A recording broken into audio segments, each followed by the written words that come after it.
ஒரு இடம், எப்படி நான் கடந்து போவேன் எனக்கு தெரியவில்லையே என்று சொல்றோம்.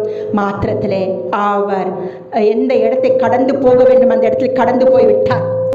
அவர் சொன்னாரா, இந்த வனாந்தர பாதையிலே நான் கடக்க முடியாதபடிக்கு சோர்ந்து போனேன் என்று சொன்னாரா. பாரு, நீ கடந்து வந்த பாதைகள் கொஞ்சம் திரும்பி பாரு. பாதத்துடைய சில அடையாளங்கள் இருந்ததாம். சொன்னானா, ஆண்டவரே எவ்வளவு தூரமா நான் நடந்து வந்து பார்த்தீங்களா என்று சொன்னானா. அப்ப ஆண்டவர் சொன்னான், மகனே, அது உன்னுடைய பாதத்துடைய அடையாளம் அல்ல, அது என்னுடைய பாதத்துடைய அடையாளம். நான் உன்னை சுமந்து கொண்டு வந்தேன் என்று சொன்னாராம். ஹல்லேலூயா. அப்படி என்றால் என்ன? வனாந்தரமாயிருந்தாலும் அழிவு இருந்தாலும் உன்னை சுமக்கிற தேவன் நான் ஒருவர் என்று அவனுக்கு சொன்ன உடனே அவனுக்கு ஒரே ஆச்சரியம்.